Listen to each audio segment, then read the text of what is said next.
How's it going, everybody? Bryan Alvarez here on Wrestling Observer Live. We are here every day, Monday through Friday, noon Pacific, 3 Eastern, Sunday, 3 Pacific, 6 Eastern. Well, it's Thursday here on this program, and we got a lot to talk about today. I like the fact that I'm not wearing a hat. I know that's one of the biggest stories every day, what I got on my head. But seriously, we got news. Not the least of which is that AEW Dynamite show last night. That was a weird show, dude. That was a weird show. Wrestling-wise, I mean, there was some good wrestling on the show because you got a very, very talented roster, and it's pretty damn hard to not have a good wrestling show. The main event with Kyle O'Reilly and Jon Moxley was a great match, and a lot of good stuff on the show. And then there was the booking. There was some weird stuff on this show. And another new championship belt in AEW. And I talked about this a while ago, and a lot of people there have mentioned it, that their feeling on Tony Khan as a boss and a booker is that personally they feel that he's a really nice guy, but by being a really nice guy, he runs into the problem of wanting to make everybody happy, which of course you cannot make everybody happy. But if you look at the roster, and you look at all of the guys there, and women as well, but mostly men, because there's a lot of dudes on this roster, I mean, it seems very clear to me that he just wants to make some more people happy. So we've got a new belt with a weird name. And we'll tell you about that here on the show today, plus all of the other news coming out of Dynamite, leading to the Forbidden Door show. We got NXT ratings. We've got notes on a number of different individuals. Roosh! Davey Boy Smith Jr. did a wacky interview. And plenty more. We'll take your feedback today. Sure, there'll be a lot. 425-780-7566. Back in a moment with Mike Sempervive and more Observer Live.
number 1, what is your favorite movie of all time? One of the Avenger movies. Not the last one that came out, but the second to last one. Question number 2, least favorite workout. Back workout. Question number 3, what's on your gym playlist? Gym playlist. I love music, so I have all different genres from rock to R&B to rap. Okay, I'm going to sound like a big mark right now, but one song that has to be on my gym playlist is Edge theme song. The old one. I know my Wrestling Observer Live, Mike Sempervive, also of WrestlingObserver.com.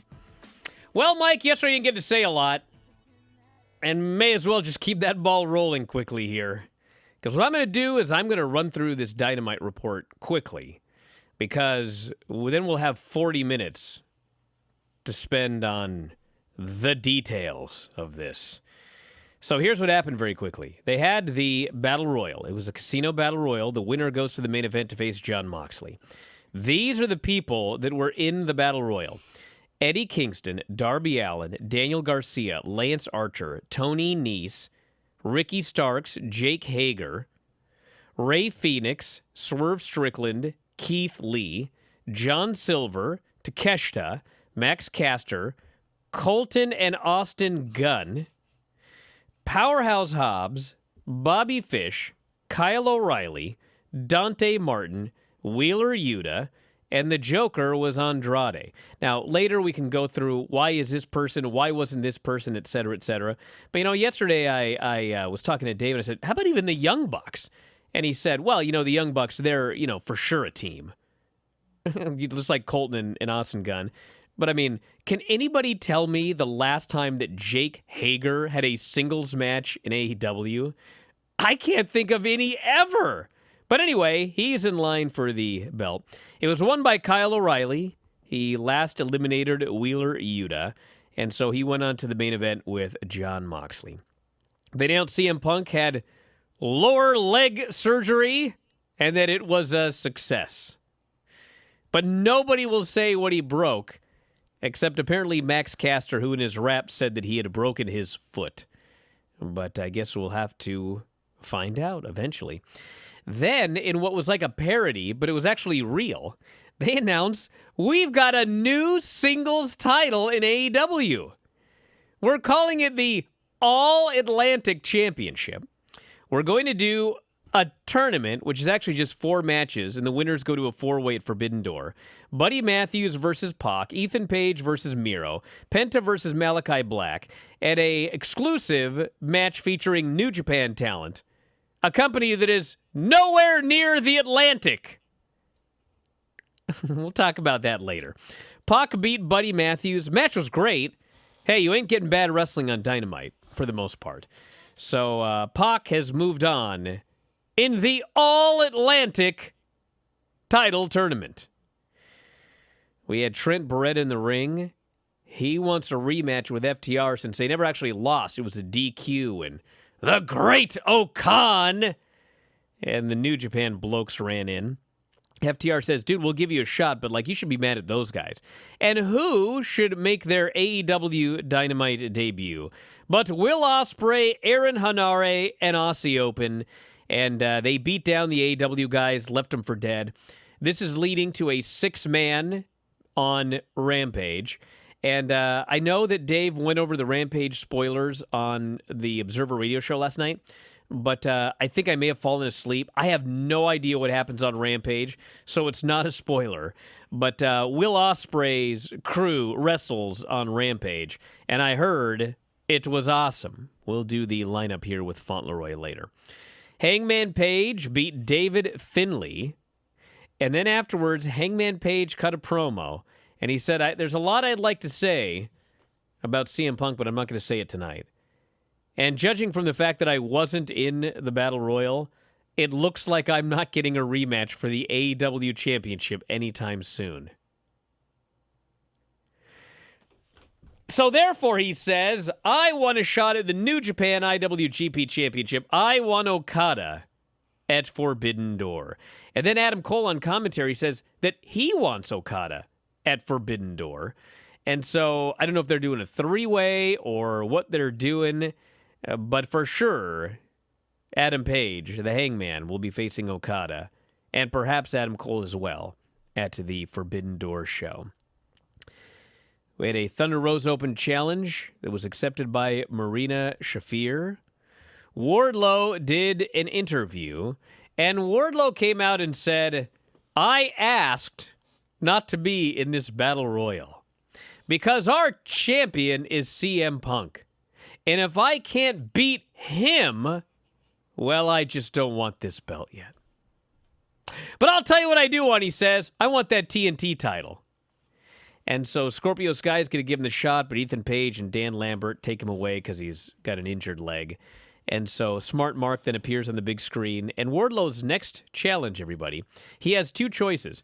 He can go to court, or he can face 20 security members in an elimination match. I'm hoping he goes to court, just because I think that'd be a interesting segment, but it looks like he's going to do the match. Young Bucks promo. They want a shot at the tag team titles. The Hardys show up and say, brothers, we beat you. And so Christian, Jungle Boy, and Luchasaurus show up. And without clearing it with either of them, Christian announces it'll be a three-way ladder match, including Jeff Hardy, on the show next week. And Jungle Boy is like, what? It's coming, everybody. And you know what? It's about time. Thunder Rosa faced Marina Shafir. This was not a very good match. And you know, I think it was DJ in his preview noted that, like, everyone complains about everything. Like, you know, everybody complained that Thunder Rosa can't get on the show. Then they complain that she is on the show with Marina Shafir. Well, DJ, you're right. But you know what? There's a solution to this problem. And that is, put her on the show, not against Marina Shafir. Match was not good. Thunder Rosa won. And then Marina attacks her afterwards. And out comes Toni Storm to make the save. And it looks like they're going to go Toni Storm versus Thunder Rosa for the women's title. Dynamite next week. We have got Chris Jericho Ortiz, hair versus hair, which not a peep about that match on the show. Not a peep. Not even a video package. We've got Jungle Boy and Luchasaurus versus Young Bucks and the Hardys. 20-on-1. Wardlow versus, as it says here on our front page report, the Plaintiffs. And then Ethan Page faces Miro in an All-Atlantic Championship qualifier. This led to the main event with William Regal on commentary, Jon Moxley, Kyle O'Reilly. Brother, this match was great. They beat on each other. They tried to submit each other. They tried to pummel each other. Jon Moxley debuted a new move that I've never seen, and I didn't even know if you could actually do it, but he pulled it off. A Darce choke into a superplex off the top. And then finally, this was a New Japan finish if I ever saw one. There was no question who the better man was. Jon Moxley puts him in a sleeper, puts him in the Bulldog choke, hits him with the Regal knee, hits him with a paradigm shift, drops him on his head, pins him. Jon Moxley will be going to Forbidden Door against a winner of Tanahashi versus Goto, which, God help me, it better be Tanahashi. And that is your Dynamite report. Any quick thoughts, Mike? What do you? I'll just do this. When we come back, we're gonna have to talk about some certain details. What do you want to talk about when we come back from the break? Oh, I don't know, boss. Where would you like to begin? Would you like to begin at the beginning with the Battle Royal? Maybe? Up to you, dude. You pick. Let's start with that. We might as well start right off the top with that, and then we can move on from there for whatever actually catches our ire that we thought about the show. All these nits we're going to pick that will be called old and out of touch about. Hey, listen. I would not call this a bad show. It was not. But there was some definite questionable things. Yeah, I mean, some of the booking on this show blew my mind. Which is fair to question, too. And it's not like we're beating AEW into the ground. It's much like WWE. Point out the things that didn't make much sense. I liked the fact that I got to hear from the stand-up for AEW blokes. Yes. Because, man, some of them got to work themselves into some circles over this one. But yes, we will talk about the Battle Royal when we get back. I think the biggest things to discuss on the show are the Battle Royal, this new belt, And really, everything else on the show was either a tie-in to the new belt or the Battle Royal. Back in a moment with more Observer Live. Friends I'm in group chat with are going to listen to this podcast and call me a mark, but it is what it is. Question number 4. What is your process like on a show day? Process on a show day is being positive and being friendly and trying not to stress. I'm not one of those guys that has to listen to music and get all riled up, because it's like I want to be as calm as possible. So I'm always the friendly, nice guy, like upbeat, positive. Because when I go out there, I want my mind to be clear. Question number 5. How do you spend your days off? Sleep. As soon as I get home from a loop or a show, I literally sleep for 12 to 15 hours. Question number 6. Who's your favorite person to have been in the ring with? 3. I have 3 guys. So Josh and Eddie, if obviously those, Eddie's one of my best friends. So we always have that chemistry where it's one of those things where we could go in there and call the whole match in the ring because we've wrestled each other for so many times. Josh, because of how awesome he is, and somebody that I could wrestle every day for the rest of my life is Heat. Oh, nice. Yeah, I could wrestle Heat every day for the rest of my career and wrestle until I'm 60. So those are my top 3. Good picks. Question number 7. What is your proudest career moment? Being Impact World Champion at Bound for Glory. And question number 8. Do you remember the last thing you Googled? Where the closest gym is to me in Cincinnati. I did that last night. Question number 9. If you could become an expert in anything overnight, what would it be? Maybe finances, to see what else I could put my money in to make more money. And last question number 10. What is your best cheat day meal? I'm a big dessert guy. Usually I dial into my diet like a month to 6 weeks before pay-per-view. And I'll have a cheat meal like once every week, maybe once every 7 to 10 days. And only thing I want to eat on those cheat meals is not even food, it's just sweets. So you're talking about cake, cookies, cheesecake, ice cream. Anything sweet is a best cheat day meal for me.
Back in the show, Bryan Alvarez here, Wrestling Observer Live. Mike Sempervive, also of WrestlingObserver.com. Well, what'd you think of that Battle Royal? What'd you think of these blokes? You know, I was wondering why they were going to have a Battle Royal as opposed to a 8 or a 12 or a 16-person tournament, and I guess I found out the answer last night because they're already doing a tournament they already had planned for this All-American title or All-Atlantic title, but I guess we'll get to that later. I was hoping yesterday it was going to be nothing but top stars, and they didn't end up being the case. And I guess with the Casino Battle Royal, it doesn't lend itself to that, but it felt like just another Battle Royal. And I guess what else is it supposed to feel like? But it's like this is supposed to be for the world title, and they've done a very good job putting their world championship on a pedestal, you know, chasing the IWGP title lineage and trying to make it as important as other titles out there. So I thought it was a cheap way to go with a Battle Royal, and the fact that they had just so many random guys, and they didn't do a very good job explaining why there weren't other guys involved in this who people wanted to see. Like Wardlow, in a way, I get it. I actually like that one because he's got a history with CM Punk. It was, the whole steps with him turning on MJF and giving Punk the diamond ring. Like, I can see why he said that. Him, fine, no problem, perfect. But do that maybe before the Battle Royal. I don't know why they wanted to start the show with it either. Maybe they could have moved it to later. So we had explanations as to why guys who were already entered maybe in the All-Atlantic, that's why they're not in the Battle Royal. That's why these top guys who you want to see aren't in there. And why Adam Page, the Hangman Page thing really made me laugh because it's like all he's got to do is say, you know what? They put me in the Battle Royal, and I said, you know what? I appreciate you doing that, but at some point, I want a one-on-one match with CM Punk. I want a rematch that I'm due. And instead of getting involved in this, I know what I really want right now. I know what's going to make me better right now. And it's going to be facing off against Okada and taking the IWGP World Heavyweight Championship. That probably would have come out a lot better than what he did, which was ultimately get himself, or the company booed as to why he wasn't in the match. So Battle Royals are Battle Royals. They are what they are. And I see you just losing it over there right now. So I'll stop talking about it. But there are worse things in the world. Life is going to go on. It's not anything you're going to have to beat on later on. But it was, to me, a lot of questionable choices around that Battle Royal. I actually wasn't losing it, but I do want to make a comment about the. What's funny is the Battle Royal and this new belt all tie together. Yes. Because actually all the belts tie together. So here's the deal: when this AEW first started, I think Tony's idea and people that were like giving him suggestions, they all had the same idea, which was, don't have too many belts. Let's make the belts important. Let's have a world title. Let's have a tag team title, women's title. And then, eventually it was like more and more belts start showing up. Then we have an FTR title. Then we've got a TNT title. Now we've got the All-Atlantic title. We're going to have 6-man titles. And it's so many belts. And I want to bring up something about these belts because remember how Wardlow was like, I don't want this interim world championship. I want the TNT title. And then, people are like, well, these guys, maybe they want to become the first all whatever title. Is it All Atlantic? God, this could drive me crazy. Yes. And I want that, so I'll bow out of the. Here's the thing. They always talk about how we don't want our secondary title to be like a mid-card belt, right? We want it to be on par with the world title. That's like the idea that we always hear. Bro, that never ever happens. And if it did happen, what it would do is water down your world title. People always go back to the Intercontinental title. They glorify the Intercontinental title. Oh man, Mr. Perfect and Bret Hart and Shawn Michaels and blah, blah, blah, blah, blah. Bro, the Intercontinental title was never on par with the WWF title, ever. It was never pushed that way. It never was. What it was a belt that if you were a hardcore fan, and for almost a full 2-year period, the world title was on Ultimate Warrior, Sergeant Slaughter, Hulk Hogan, The Undertaker, and Hulk Hogan. Well, yeah, you had another belt that was defended in awesome matches by Mr. Perfect and Shawn Michaels. But so as a fan, you might have preferred that title, but there was never a period where the Intercontinental title was on par with the WWF title. Never. Not one time ever. Can I throw one asterisk at you for that? Yes. Don Morocco's feud with Superfly Snuka towards the end where people were tiring about it. And I'm not saying that overall for business that it was bigger, but for in that moment in time, you could argue that it was bigger because Superfly Snuka was far more popular than Backlund was, and what he had going on with Morocco was ridiculous. Maybe for a very short period of time. And for that feud, that would probably be it. And here's the thing, too. Well, hold on. There were points where the Intercontinental title was prestigious. Absolutely. WrestleMania 3. Yes. The feud you mentioned and that SummerSlam. There were times, and when Rock was feuding with Triple H, everything like that, there were times when it was prestigious, but it was never on par with the WWF title. No. So my point is, I watched this show, and, Hangman, he can't even get into the Battle Royal for the championship match. And then Wardlow doesn't want it. And then I guess in theory, there's 8 guys who would rather fight for the all Asian title or whatever it's called. God, this can drive me nuts. So and then, okay, so we have a prestigious title, which is the AEW title. But Jericho doesn't want to be in the Battle Royal apparently. And, the Young Bucks can't get in there. And Hangman can't get in. And Wardlow doesn't want in. But Hager's in and the Ass Boys, the Ass Boys are with a full acclaimed entrance too, which was ridiculous too, as all that's going on. The best idea anybody actually had was forget this Battle Royal.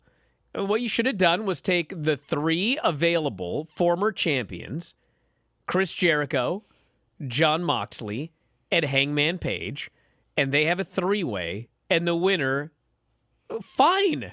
That's something where it's these are the most 3 prestigious guys that we've got right now because they're the 3 available former non-injured what's champions. What's the point of having a top 10 if you're not going to then do that and then take 5 other guys, have a mini tournament or have a shootout for that night or do something? The Battle Royal idea was, again, and maybe the idea of not having a tournament was because you have this All-Atlantic one going on, and I agree. And I was a fan of the same era Tony Khan was. I remember reading Inside Wrestling and the Roll Call of Champions. And on TBS on a Saturday night, you could see the Central States champion and the Florida champion and the national tag team. There's all these belts. And I loved a lot of those belts, and I loved how they looked, and obviously he cared about how belts look because he models the new belts after the older ones. The old North American heavyweight title, that's what Thunder Rosa's belt looks like, and on and everything. But the reality is even though you may start these things with really noble intentions, you really have a good idea where, you know what? When this isn't happening on a show, you have Pac and Miro going at it over the All-Atlantic. Sounds great. This can be the title that gets defended when somebody goes to New Japan. Imagine Wheeler Yuta with this when he was in the Super Juniors, facing off against, whoever. But it never ends up turning out that way. And unfortunately, there's too many right now. The TNT title on Scorpio Sky. I think this feud with Wardlow, I think it's going to be good. I think to get that belt on Wardlow, I think it would be a great thing. But it's just too busy. And it makes also when these other belts come in from outside, AAA, New Japan, Rev Pro, if they start working with them, wherever, it dampens the effectiveness of those belts on top of the fact you have the ROH belt still. And I think they've killed the pure, the women's, and the 6-man titles there. But then you're also talking about adding a trios title, which is almost inevitable for AEW, a promotion that was set up on 3-person units. So it's very busy. I don't understand the logic. I don't know if Tony Khan's been on Busted Open, if he's done his press junkets, if he's talked to Dave. I'd love to know why and why now to have this belt. Well, the last thing I will say, and then we'll move on, is that some people are going to claim, nitpicking. But it's listen, fair. It's all fair. Listen, at the end of the day, especially after that MJF thing, Hangman does not need to come out and I know he didn't say that I'm being held down, but the way he talked about it and the fact that the audience booed, they were dissing him. I mean, you don't Bryan, need that right now. You don't need Wardlow saying, I don't want to fight for the AEW World. I disagree. You don't need any of that. I disagree. I appreciate that they gave him an excuse to not want it, but come on. You're choosing the TNT title over the AEW title? Well, again, I disagree there because there's reasons he stated, and you could have gotten more into because of CM Punk and that whole dynamic and the fact MJF. But again, forget about him for a second. When it comes to Hangman Page, all he had to do was say, I'm focused on Okada. I'm getting my man back against Okada. I'm CM Punk. I'm going to get that rematch. Whether you have the title or not, I am going to beat you. But I'm going to get my title back. But first, I'm going to take Okada's. And that's all he really had to say, as opposed to doing the sad thing. And look, if they have a long-term plan where Omega and him and the Bucks all, imagine Omega coming back to boost Hangman's spirits later on down the line. It's possible. this is not a seed I want to plant now at this particular time. Back in a moment, Observer Live.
Hey there, everyone. It's Denise Salcedo, and I'm back with another commercial break. I had the opportunity to chat with Willow Nightingale, and she played my Q&A game. Here is part one. Question number one. When you're not wrestling, how do you spend your time off? A lot of the things I spend time doing outside of wrestling involve wrestling or are related to wrestling, but I recently got into bouldering, which is like rock climbing indoors on the walls without like the harnesses I saw or one whatever. of your videos. Yeah. Yeah, so I recently got into that, and that's like my big hobby that has nothing to do with wrestling, because everything else pretty much goes back to wrestling in one way or another. So bouldering it is. What's your skill level like in bouldering? Are you like really good at it? Are Not you still good. struggling? No. It's not good. I've really only been doing it for like a month or so. The part that I'm really good at is falling. I've got good mobility, but my grip strength is not there yet. So I have to use like the full easy, like level 1 paths. You see people who are like climbing and they just like put like their finger on like this and they're like holding their whole bodies like this. And I'm like, how? But I'll get there. Again, back to my lesson of like, just keep doing it. You'll get there eventually. Hey, next thing you know, you're going to be out like in the mountains climbing. Oh, you're going to be so advanced. You're going to be like, yes. Question number two. Who's been the opponent that you've wrestled that you couldn't believe you were in the ring with? Oh, wow. Okay. Mercedes is like the first person that comes to mind because it's so fresh. But I got to say one more thing about Wardlow here, since seeing a lot of people saying, I actually liked Wardlow's. I actually thought, all right, here's the problem, okay? So Wardlow said, I asked not to be in the Battle Royal because if I'm going to win this title, I want to win it from CM Punk. He is our champion. That's what he said, right? Mm-hmm. Okay. Well, brother, if you want to win the title from CM Punk, there's literally one way to guarantee that you're going to get a championship match with CM Punk, and that's to become the interim champion. Hey, look. If because this is the interim champion will defend against CM Punk in a unification match. This is like real athletics. There's always somebody complaining about an interim champion. Wardlow just happened to be that guy. And again, look, they could have added a little bit extra onto it, in my opinion, to make it, hit home a little more as to why he's doing it and not make the company just blow it, because again, there was a lot of blowing it off last night with Hangman Page, with Wardlow, with the Battle Royal in general, with some of the people that they had in it. So again, at the end of the day, this is probably going to end up with Tanahashi and Moxley, as it should. So, at that point, everybody will forget about this. Now, let me back up just a little bit to say that there's one bloke here on our chat. I was going to say, are we getting roasted? I don't have any of that open. No, not right really. now. But he said, what did he say here? So it sounds to me like Tony Khan can't book. I think that's what he said. Anyway, What? listen, everybody. Tony Khan, here's what's interesting. Tony Khan actually is a great booker. But Well, when you largely do a Great? great job, let me continue. When you Okay. largely do a great job and everything makes sense and you do good builds to this and that, then it actually sticks out when something isn't good. It's not like when you watch like Raw and it's like, I can literally bury everything in every single solitary segment. And it's just like white noise. It's in one ear and out another. When you largely do a great job, then yeah, when you see something completely nonsensical, like a battle royal where the biggest stars aren't in there and total dorks are in there, and like, Nick Jackson has had way more singles matches than Jake Hager. I mean, come on, you notice things more, which is exactly what happened here. Got a lot of feedback. Shall we read some of the feedback? yeah, sure. All right. I will say that I'm not going to talk about anything they did on the NXT spoilers with Cameron Grimes because I haven't seen it yet, okay? I've had a lot of people emailing me about some angle they did with Cameron Grimes. Once I see it, I'll talk about it. Maybe it's good, maybe it's bad. We'll see. This person here says, well, I do think AEW has felt a bit bloated with too much going on at times in recent weeks. It's still consistently the best product in pro wrestling right now. I think a lot of people go out of their way to constantly hyper-criticize it. And it's not hyper-criticizing. No, two things can be true, okay? I think the can. recent issue can be traced to them being thrown a massive curveball with the CM Punk injury as well as the MJF stuff is not a curveball, okay? It's not. I've been telling you that literally since the day after he wasn't at that meet and greet. Now the CM Punk thing is absolutely 100% a curveball, and when you have a curveball, you've got to figure out some solution to this problem, and he did not find the ideal solution to this problem at all. No. And that's what happens when you book months and months in advance and everything is very intricate, and then your world champion goes down. Yeah, you're struggling to figure out what to do now. This person says it may be a step down for Wardlow, but that 20-on-1 handicap match is going to be a lot of fun. And at least it'll be over quick. That's not a step down if done right. It's a celebration that everybody's going to remember of chaos and carnage. That's what, and I'm good with that. Look, Wardlow's in that funny position that when he wrestles, the longer the match goes on, again, depending on who it's with, but for the most part, it's tough. Nobody wants to see him wrestle, and nobody wants to see him wrestle in long matches. They only want to see him against stars, and you can't really do that. So what do? You throw these types of sleights of hand in, and this is where pro wrestling is better than real sports, because you can have a situation where Wardlow every once in a while kills 20 men for that week, and then he has a match the next week, and then you kind of go on from there. It's perfect. First here says, please note that the first participant to come out and compete in the All-Atlantic Championship Tournament was Buddy Matthews representing Australia. Yes, that is not the Atlantic. You're correct. It is not. It is not. Listen, everybody, ultimately, it's not a big deal what the belt's called, but it is really weird. Why is it the All-Atlantic title? Why do you call it the All Oceans? Seriously. I mean, you could. Oceanic title? Yeah, well, it's making that a little too regional or something. I don't know. Oceanic is like all oceans title. Know. The All Oceans all title. continents title.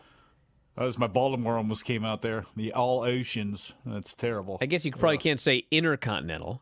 Although it's not like it's trademarked. I mean, New Japan has an intercontinental title. And that's a great name, although I can see why AEW didn't want to use it. That's what if you think about it, because everybody had a national title or a United States title at the time, North American title. When they came out with that, the Intercontinental title of all the WWF speak we've made fun of over the years, that's a pretty damn good one. I like that one. What did they call the Intercontinental title? Was it the national title? The North American title. North American title, yeah. Yeah. Can't really do that one. How about... the international title. The Or is that Pangea WCW? title. We're really going back in time. Really. And we're gonna, we're gonna honor Wrestling is the the land history bridge to of the world. men grappling with the Pangea title. Called the Olympic title. Well, no, you get sued. Can't do that. That's why it wasn't the Olympic Slam anymore. So, Brian, if you have time, can you and Mike talk more in depth about the situation between Noah and Dragging? Absolutely not.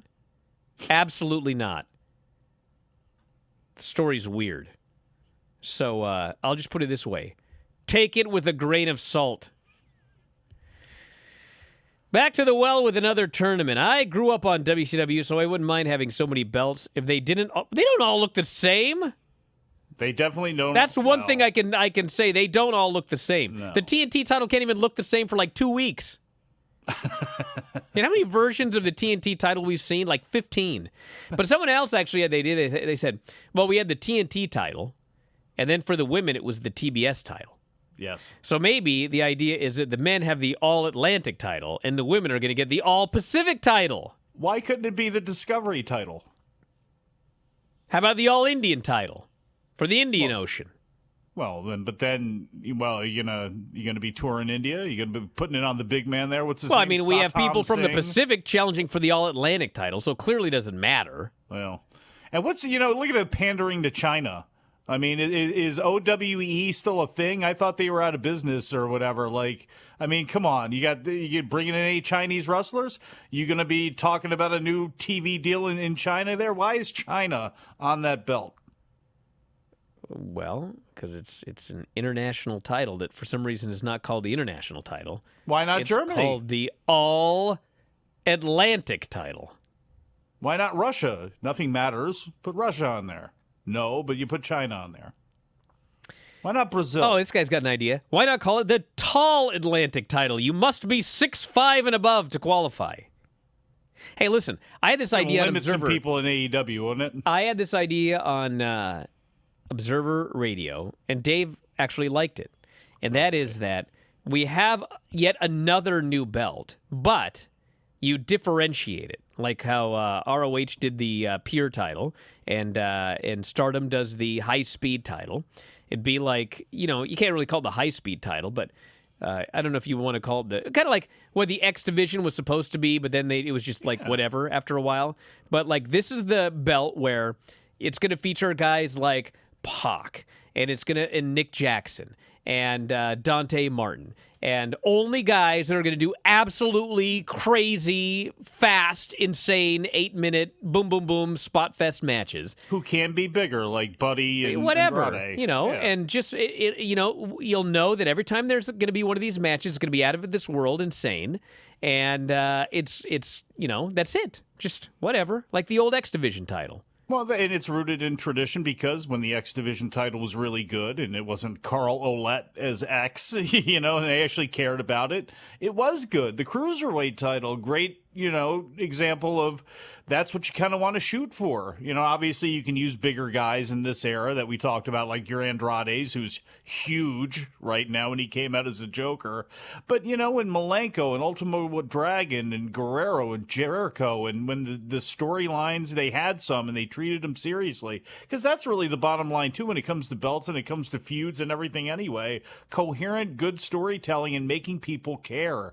And WWE always went out of the way to make people not care about tag teams, make people not care about lighter heavyweights. They're jokes, they're this, they're that, and they could never, except for Matt Hardy and Rey Mysterio, and Mysterio won the title in San Diego. I mean, they never did everything with that Cruiserweight title. But to have that kind of mindset for today's time to put in a new belt, yeah, I mean, that probably calling it, I don't know what you could call it that would be cooler than High Speed title, and not to rip Stardom off completely, but to have a title with that kind of mindset, not the worst idea.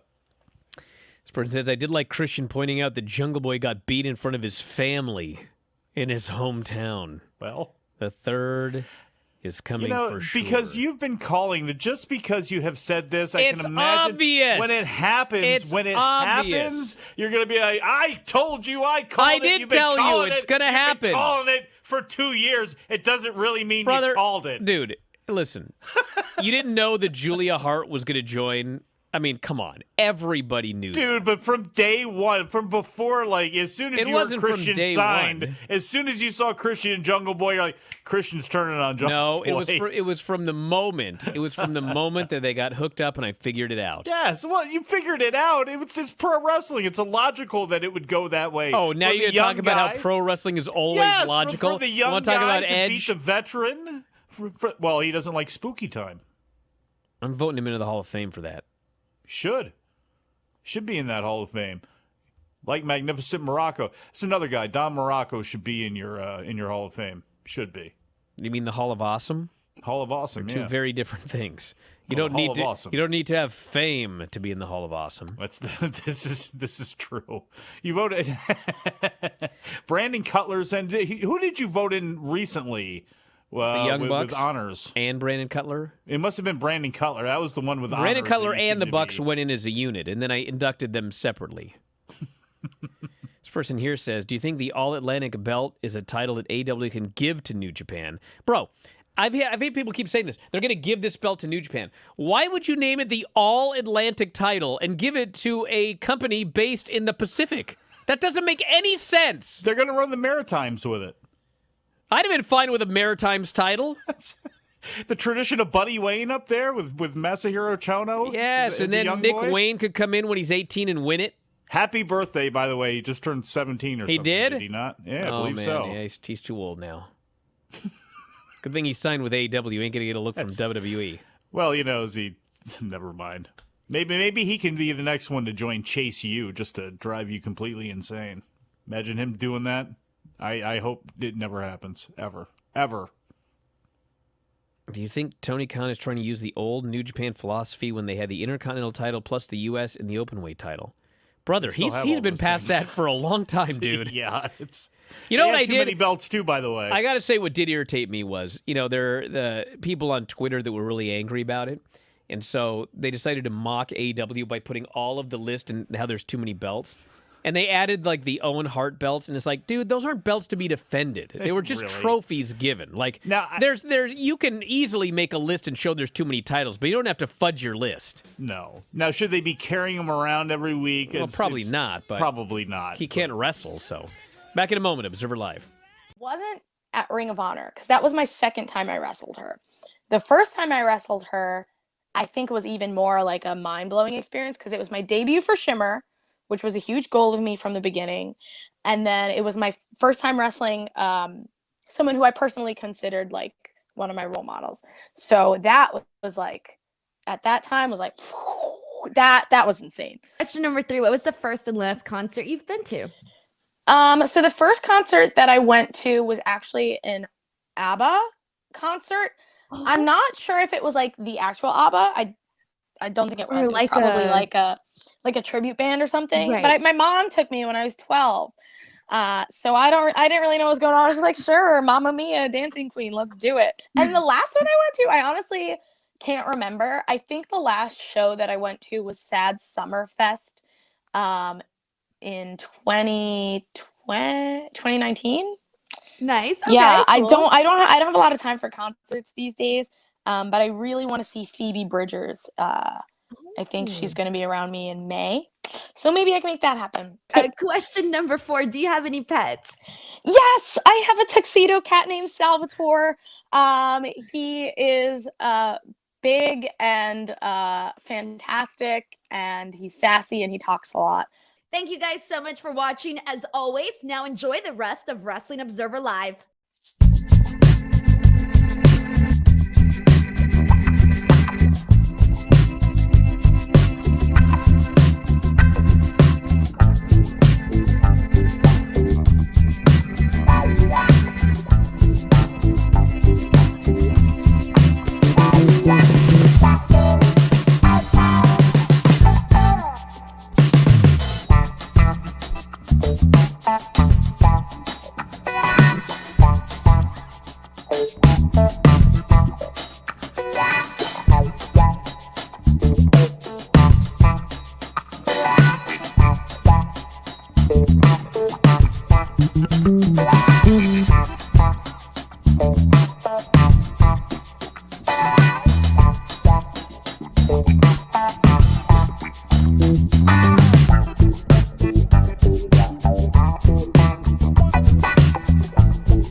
Well, Corey here says the All-Atlantic Belt will soon be joined by the Partial Pacific and the Mostly Mediterranean titles. This person says Hangman has started drinking again. I'm very worried for him. No. Has he really? Is this on his Twitter or something? Yeah. God. Now he's in his feelings. And by the way, that all worked really well leading into this title right now, didn't it? WWE put their 2 top titles on a dude that immediately took him off TV and gave him 0 title defenses. Keep in mind, Roman Reigns is not injured. At least their direct competition is trying to have a world champion that's consistently on TV when the original title holder had to step down. Well, yes, these are 2 completely different issues here. Yeah. Why you would unify the titles and then Roman Reigns is no longer on any shows or pay-per-views? It's one thing if he's like not on TV, but at least he's doing pay-per-views. He's not on any pay-per-views. Maybe they did not expect him to go, hey, I'm going on vacation. And by the way, you know this contract I renegotiated? We're going to kick it in right now. So... All right, everybody. We're going to wrap it up for today. But hey, if you want a full, detailed recap of AEW and NXT 2.0, tonight on the Bryan and Vinny Show, 9 Pacific, midnight Eastern with myself and Vinny. We'll go over all the details. It'll be a fun time. And I'll be back tomorrow here with old Sempy, who at least got a chance to talk today. And all of you as well. We'll also have a special guest tomorrow, by the way. Who? I'm not going to tell you yet, but I'm going to give you a hint. We'll see if everyone can figure it out. His dad beat my ass, and it's not Nick Wayne. More tomorrow, everybody. Thanks for listening. We'll talk to you again after a while.